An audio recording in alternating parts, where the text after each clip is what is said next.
I've actually been growing my locks for like almost a year now, which is crazy to think about. But I started my lock journey about a year ago now. So these are just a few of the things that I would say I've learned and picked up in going on this journey, at least so far, because we're about a year into it. I really don't see myself stopping. There's been times where I've thought about cutting my hair. I wouldn't lie about that, but I really don't see myself not having locks or cutting my locks or just maybe restarting. I don't know. I don't know if I'd restart. Only time would really tell for sure. But without too much of a digression, this is what I've learned so far with my lock journey. So the biggest thing that I would say I picked up during this journey so far is being more patient, learning to be more patient. I used to be a rather impulsive person, and it was very easy for me to justify my impulses because of how thoroughly I would think things through. So I would make an impulsive decision, but I would back it with brute logic, so it would make sense. Now, I don't even know if that's classified as being impulsive per se, but that's the best way I could describe it. I'd have an impulsive thought, I'd have an impulse, and I'd find a way to rationalize it, and my rationalization was really good. So it would be very easy for me to not wait for things because I'd find a way to get them faster. So for a long time, I lacked patience. And even still in certain areas of my life, I'm still learning to be more patient, but in this journey so far, I have learned to just overall be more patient because you can't rush it. I can't rush my hair and force it to grow any faster. I can't wake up one day and just have a long set of, it's not gonna work like that. I'm not just gonna wake up tomorrow and have locks down to here. I'm gonna wake up tomorrow and it might look like this or it might look like this. That's pretty much about it, right? So on the day to day, you don't see much, but what I've learned is it's that compound interest, those small investments and incremental steps over time. And this isn't a concept that was relatively new to me, but every time I go on a journey like this, whether it was getting waves, starting my locks, skateboarding, anytime I start a new thing, I really kind of fall back in love with the idea of embracing the process.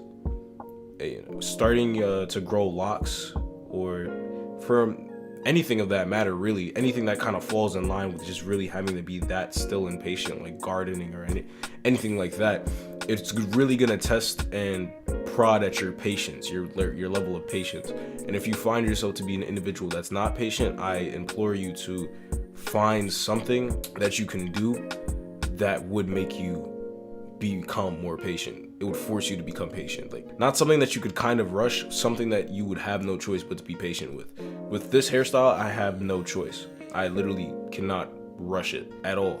And it's one thing that I've learned to embrace, I would say. So just learning to trust the process is one of those things that I would say came with this hairstyle. The next thing that I would say locks have taught me, or my lock journey so far has taught me, is how to just embrace my, I guess you could say, natural look, or just embrace myself in all my forms as opposed to just when I'm at my best, if that makes sense. So a lot of the time, I'm not gonna say like I'm a pretty boy, because I'm not. Other people may call me a pretty boy, other people may say I'm pretty. I don't like calling myself a pretty boy. I'm handsome. I take good care of myself. I'm very clean. I take a lot of pride in my self-image. I wouldn't call myself a pretty boy.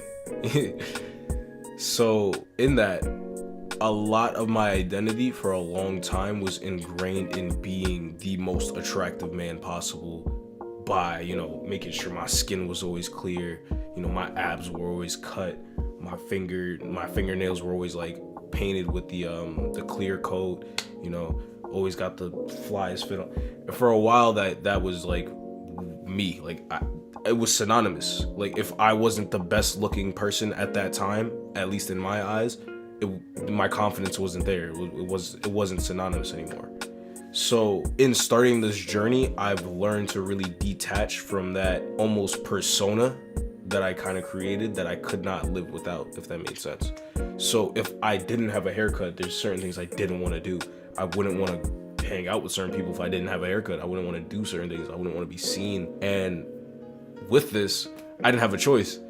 I didn't get haircuts either for a while. I think I got a haircut like a couple weeks ago, and I don't even think I'm gonna cut it again. I'm probably gonna let the sides grow back out. I think I just did this just, you know, be fancy because I had a little date, you know. But on the day-to-day, there's not much that gets done to this.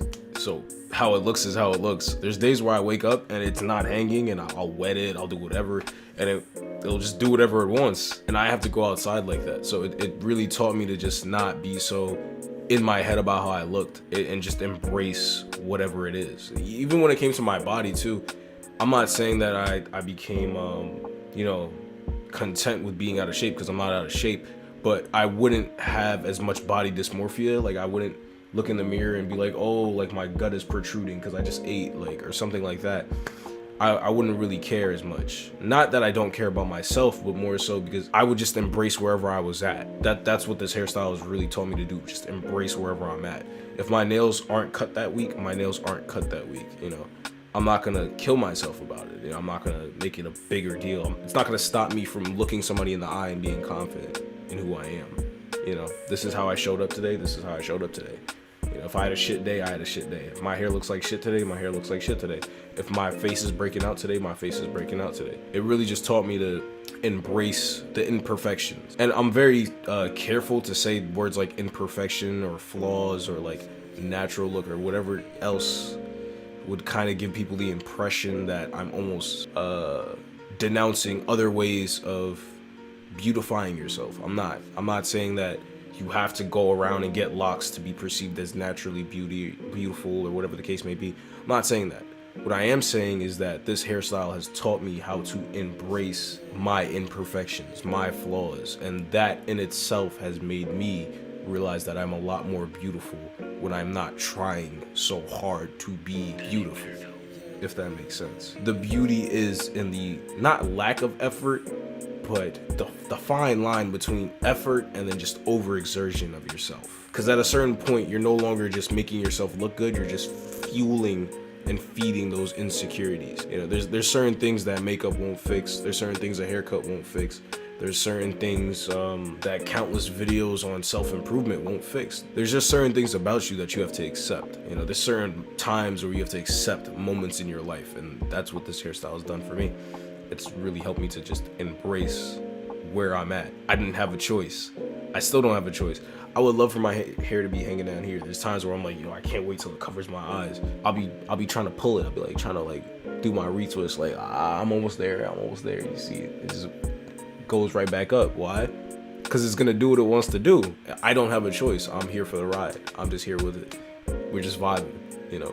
That's pretty much all I have for this video. I could go more in depth if you guys would like. If there's anything that you wanted me to talk about in specific about my lock journey or anything in general, feel free to comment it. If you don't want to comment it, feel free to DM me on Instagram at Danny Berto, or you could email me if you have like a request or anything like that, and I'll get to it. But I hope you guys enjoyed the video of me talking about my locks, and I'll see y'all in the next one. Peace.